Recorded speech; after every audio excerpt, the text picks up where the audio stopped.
The Happy Half Hour is a fun food and drink podcast brought to you by the editors of San Diego Magazine and food critic Troy Johnson. Learn about San Diego's food scene with news about restaurant openings and closings, and discussions about what's happening in the culinary world. Get to know a local chef, restaurateur, or farmer each week, and find your perfect affordable date night with the regular segment, 2 people, $50. Subscribe to Happy Half Hour wherever you listen to podcasts, or visit sdmag.com/happy. One time I came back from vacation. This was awesome. And I was like, hey, Andy, I gotta ask you something. What's this Brexit thing that everyone's talking about? Like, what does that word mean? I don't get it. Why is everyone talking about a word called Brexit? It was on the day of the election. Never heard it. Just Ever.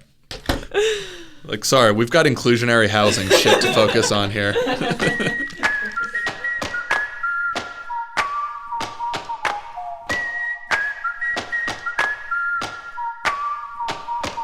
Thanks for joining us on the Voice of San Diego podcast in partnership with News Radio 600 Kogo. My name is Scott Lewis, CEO, Editor-in-Chief at Voice of San Diego. I'm joined, as always, by our Assistant Editor, Andrew Keats. What's up, buddy?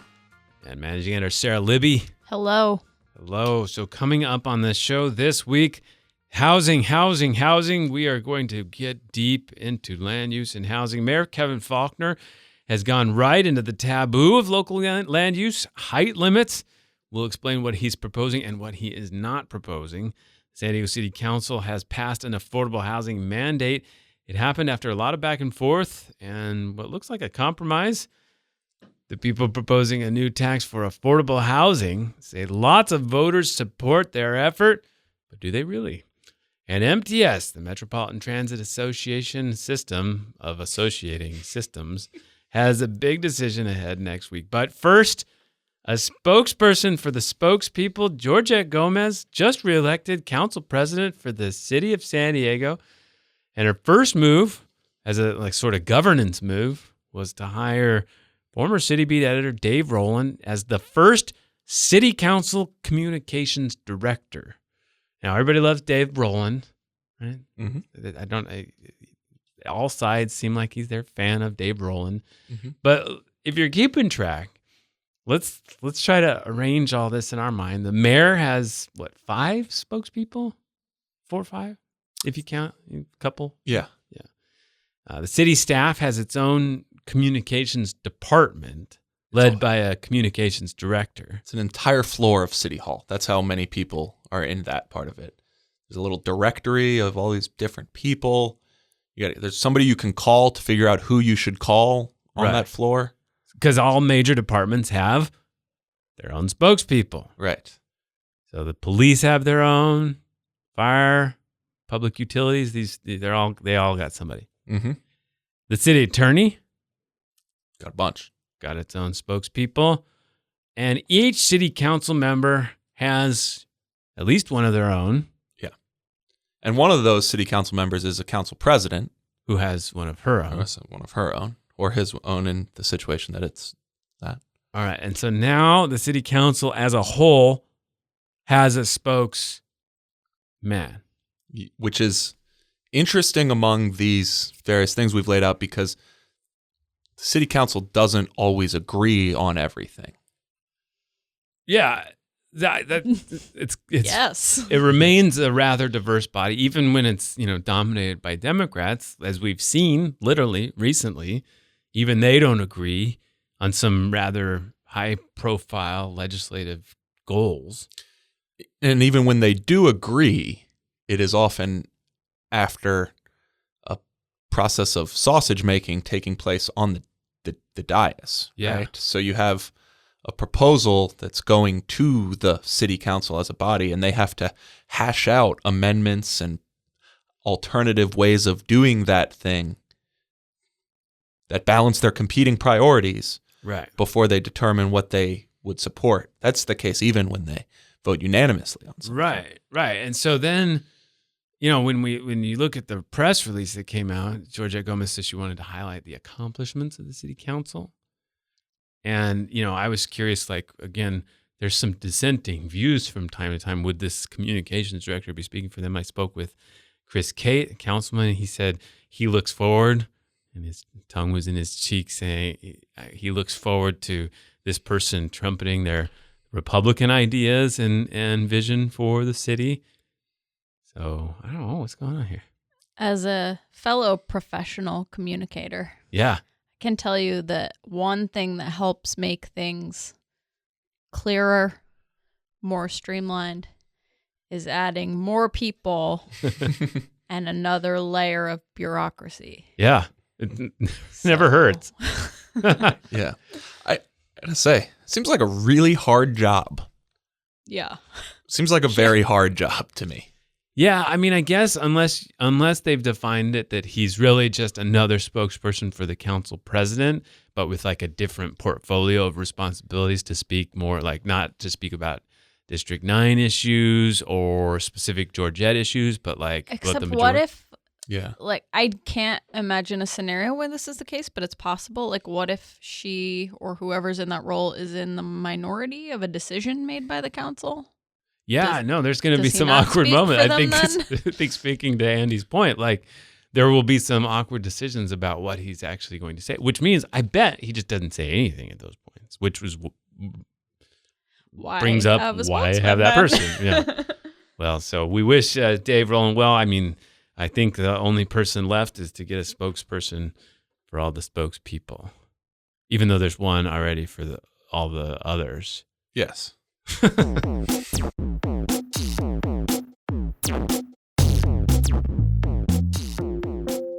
All right, one of the spokespeople of the mayor, Kevin Faulconer, this week helped him amplify the news that he's got a new proposal. So you might remember at his State of the City speech nearly a year ago, he said this. Height limits outside the coastal zone put a cap on housing. This year, I'll propose the council remove them. Outdated parking. Can actually hear the surprise in the crowd's voice there. The surprise that he talked about height limits. Yes. That is like, your first assignment at Voice of San Diego. You really steered me wrong on that one, by the way, boss. do a 40-year take on 40 years later, the coastal height limit, and you walked into a garbage fire. Yeah, garbage fire would be a word we could use on the radio. Yeah. Yeah, people hold those things near and dear. Yeah. And he made this speech in January. If you remember, a couple months before that at PolitiFest, he was on stage with other mayors from California, and we were talking about height limits. And he sort of made the case that he didn't necessarily agree with getting rid of them. And Darrell Steinberg was shaking his head vigorously, like, "You're wrong, bro. Height limits have to go." No, it's a little different. He said he could fit everything he needed in the height limit that was proposed along the corridor. And then he said, and then Darrell Steinberg didn't disagree with him. He rolled his eyes audibly. I could hear his eyeballs rolling in his skull. But he finally did propose something. What? Well, it's not quite as simple as we'll remove height limits. Right. And I guess that's, in fairness, 2 sentences in a speech is different than how you actually impose policy. Mm-hmm. So I went to the mayor's office and got a bit of a briefing on this. The proposal went to the City Council's Land Use Committee.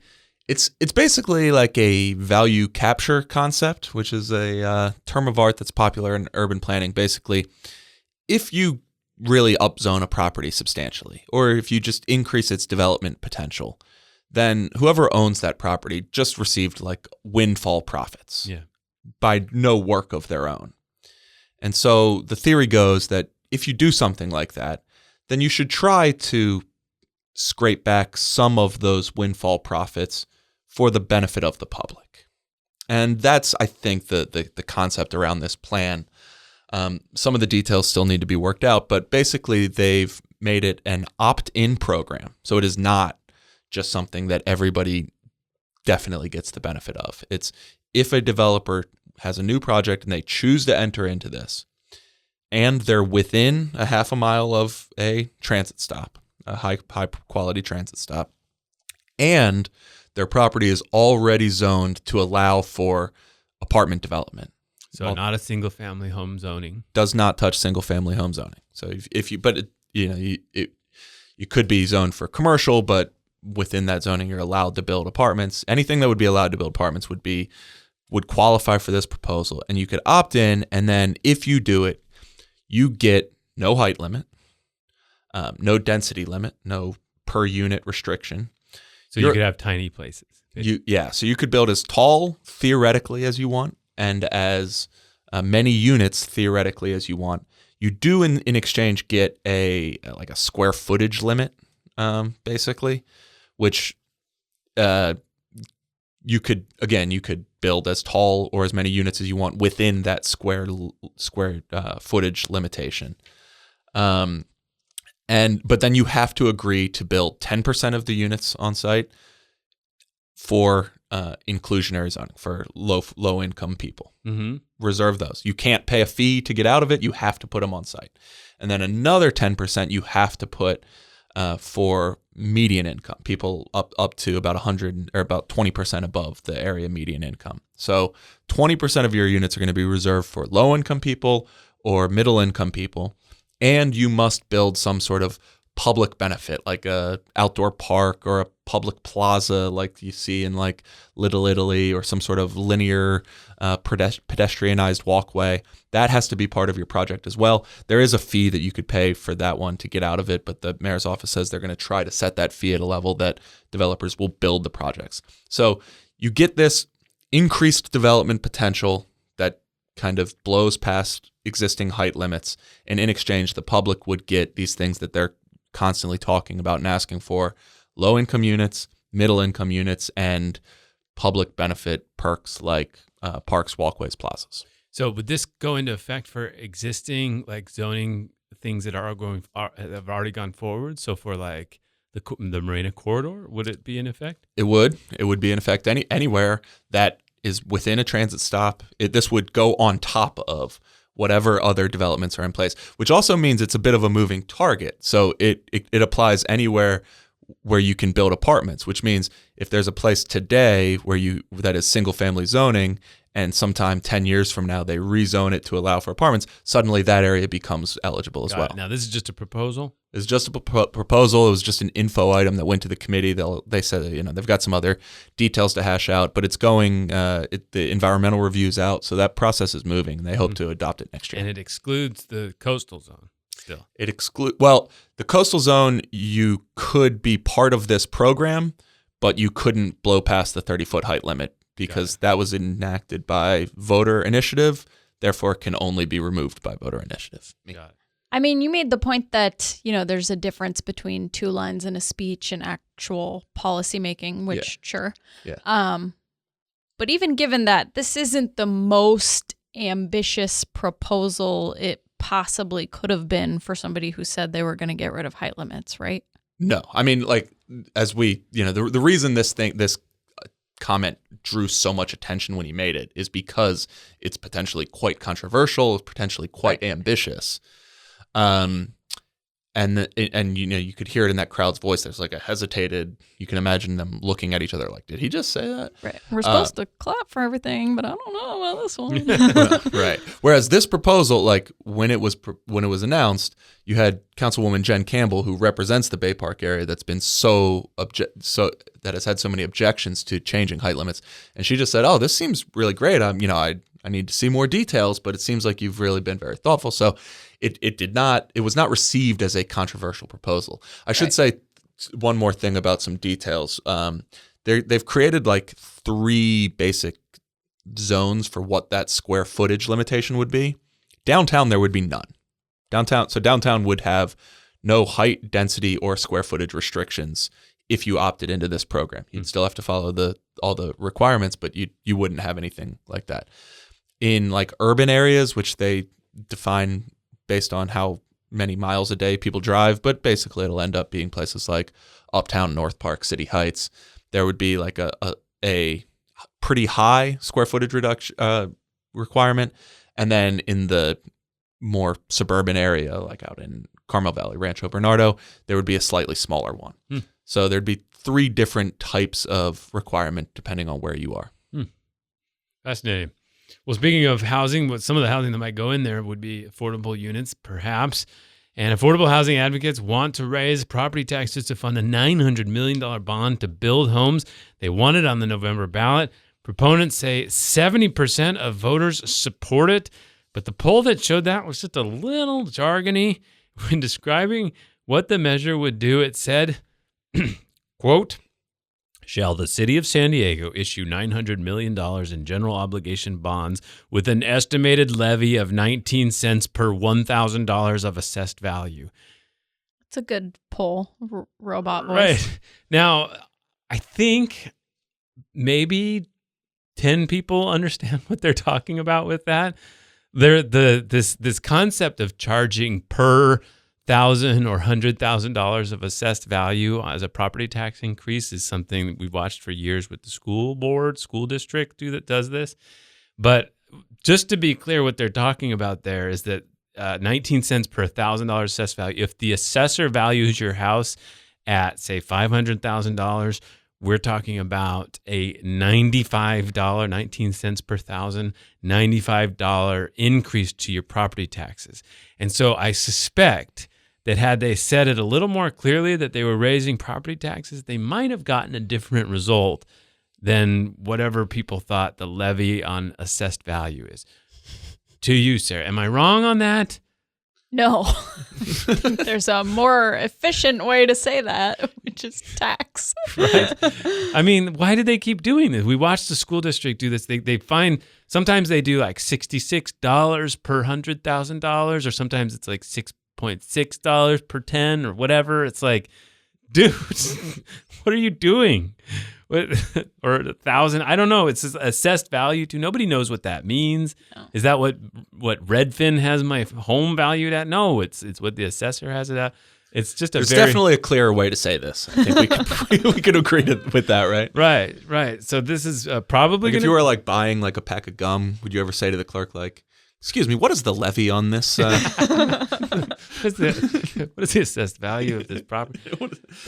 Well, keep that in mind as you start to hear more about this issue. It is a property tax. It is not.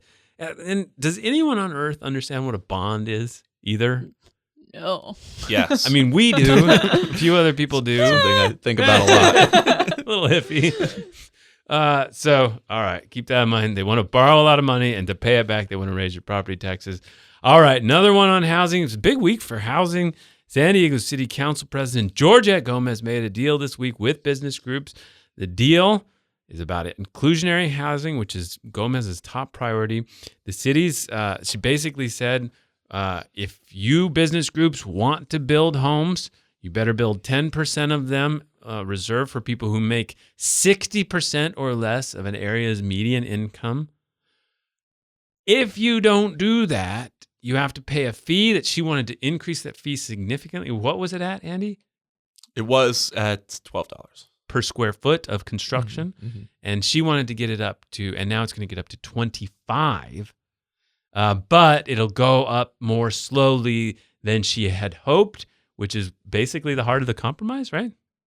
Seems like it. Which, like, that wasn't really even part of the discussion. Well, they increased the median income range that they could sell some of these homes to, so make them more attractive to people of higher income. But anyway, it's her top priority. It looks like it's going through. People have snapped at us for referring to these the differences in these positions as like marginal. Yeah, like no, like one of these millions of dollars could make or break one project or another. But within the terms of this policy, these are very much marginal differences from one to another. Right. Yeah. So have you seen that meme that's like Instagram versus real life? Where it's like, obviously one is a photo of something with like beautiful lighting and good angles, and then the next is like much messier and grosser. Yeah. I feel like both the Faulkner height limit proposal and the inclusionary housing thing, like they started out, like you asked people right after the 2018 election, like, what's your big priority? And they're like, we are going to change this inclusionary housing thing. And Faulkner's getting national write-ups about what a YIMBY he is. And then we see both of these proposals this week, like in real life. And They're like, it's not quite the same. yes, They're not as ambitious and all-encompassing as maybe they were made out to be. yeah, they're both like Rube Goldberg machines. What does that mean? I know what Rube Goldberg is, but like they're just that complex? Or? Like, I would think of like not using, like removing height limits as like a hammer. Right. That's it. It's boom. It's a change. Right. Or like requiring that simple. If you build housing, you must provide 10% for affordable housing. Period. Well, that's a hammer. But like, if you don't, you can pay this much money, but that depends over which year, over the next 5 years. The AMI is a moving scale, and it's an average for all of the units inside.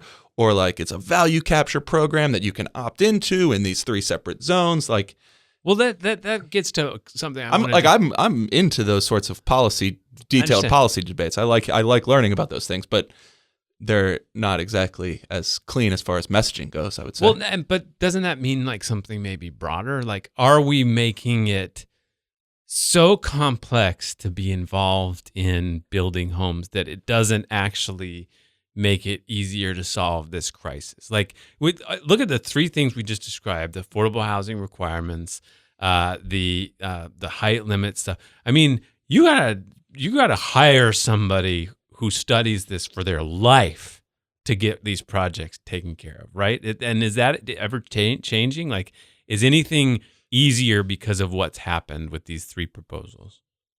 No, they're not. but I mean, they're housing developers. Like that's what they do. Yeah, that's what they do. I mean, they'll figure these things out pretty quickly. The idea of like a modern society where you can just go and build stuff, like that's never going to be. Stop that. Like I mean, I went to a speaker just a week ago at here at the city of San Diego. Chuck Marone from the Strong Towns podcast. Yeah, Elise Lowe from the city brought him in, and that's kind of his whole thing. Is like, stop these convoluted, top-down, complex systems that can only be abided by multinational corporations that have the bureaucratic heft to figure out how to do this and all that stuff. Right. Because what you end up getting out of it all looks the same, and you end up having to build in the cost of all the staffing and all that stuff. Right. Whereas the alternative is this bottom-up approach that is incremental and iterative, and you've got a bunch of individual homeowners who are constantly, they take their single-family home and they add a back unit and they add a second floor every time they get a little bit more money. And you see this pattern more in the developing world, and that was how cities were built for centuries previously. And because there's a feedback loop, and you see which works and which doesn't work, and the things that don't work don't get replicated, and so you create better, more human-scaled cities that way. That's what he wants. Now, how to get to there from the world that cities operate in today seems impossible to me. But seems like a absolute lark. I agree, but there's something happening where all these rules are trying to make people happy, like some group of people happy, and I don't think those people understand anything, even the stuff that's supposed to make them happy. And so we're sitting here like height limits and marginal incomes and median incomes. And I know there are specific interest groups that they're trying to please with those specific concessions and requirements. But I think that in broader terms, they're trying to make a group of larger populace happy that will never comprehend any of this. Well, I don't know how it does. Unless they listen to the Voice of San Diego podcast. Yeah, I mean, I don't know what it does for popularity, and maybe Sarah could disagree with me, but I certainly think it makes it damn near impossible to understand the conversation. Right. I also think that we make concessions for people who are never going to be pleased. Like if you're opposed to height limits and they wanted a 100-foot height limit, but they knock it down to 60 feet, like they're not going to be happy with 60 feet. So what's the point? That's what I'm saying. Like he obviously wanted to make this more palatable to somebody, and I don't think anybody who's against changing height limits is going to be happy with that. Does that make sense? Like, Yeah, I think that's true. I mean, you will find people out there who don't like the idea of like giving things away. They Right. are content. value capture point. Value capture point, or people who are very interested in the particulars of urban design who say like, Right. if we're going to allow for very different looking buildings, we should have some say in what they look like to make sure that it doesn't create unlivable environments. And those people aren't necessarily just opposed to increased development.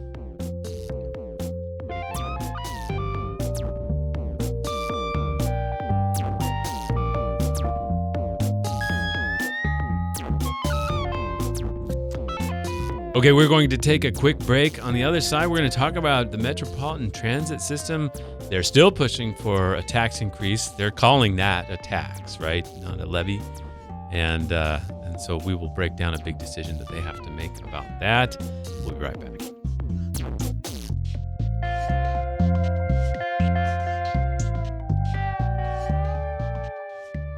Thanks for listening to the Voice of San Diego podcast, the most popular public affairs podcast that's recorded in this area of downtown San Diego. If you like the podcast and want to support us, now is the time to do it. You can join Voice of San Diego during our fundraising campaign. Go to vosd.org/give. This is the time, guys. If you haven't pushed the buttons, if you haven't done, just looked at the little CVV number on your credit card, just get that in there.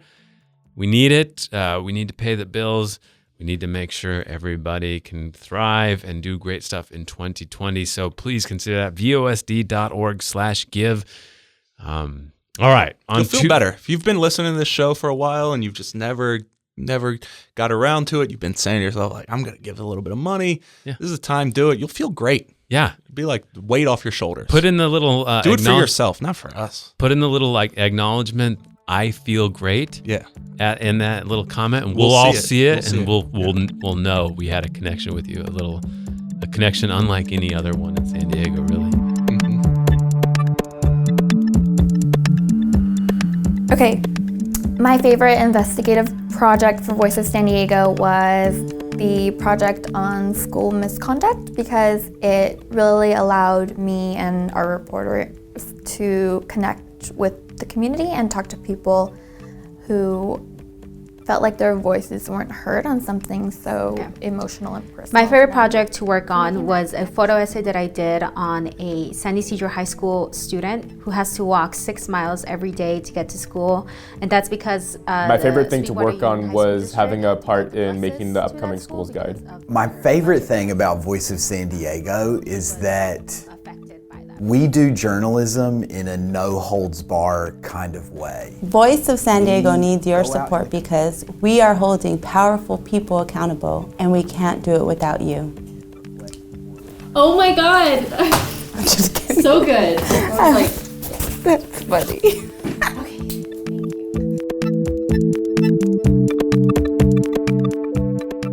You can support Voice of San Diego right now at vosd.org/give.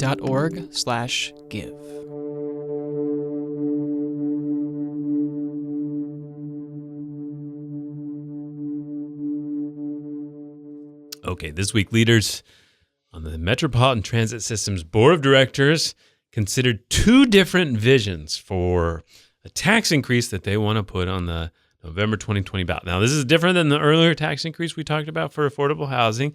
This would be a sales tax increase, right? They haven't changed that.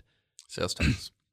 A levy there on had assessed been retail. discussion early on that like maybe that wasn't the best mechanism, but so far they've moved forward with the idea being sales tax. They got over that. All right. So they are considering two sort of big visions for what the tax would pay for. They didn't make a decision. They just heard about this decision they're going to have to make, right? Yeah. What are the two options? So basically, they have a lot in common. They share certain things. Both of them include like a new trolley line to the airport, for instance. Really? Yes. Both. Like an actual trolley line. Kind of casual about that. Yes. Both of them have like along Harbor Drive? Along Harbor Drive, elevated, goes to both terminals, trolley. Whew. Huh. Both have that.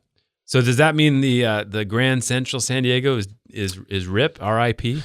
It does not necessarily mean that. They said today when they discussed it that they could still incorporate Grand Central into this situation if it ever happened. So no, but it does seem to blunt the sales pitch around Grand Central to some extent. Can we riff on this for a second? Sorry, my podcast, right? Riff away, Trey. So why would you want a trolley line along Harbor Drive? They can't even build homes along Harbor Drive. It's the port. Like you can't. Like, why would they ever have a trolley line? Well, it's like literally just a spur for the airport. Just for the airport. It just turns off of the blue line right now, goes up Harbor Drive to the airport. It's just an airport spur. Would you have to get on a new train though? You'd have to get on a new train. You'd have to transfer at a station. Yeah. See, you can just do a bus if you want. They got a bus.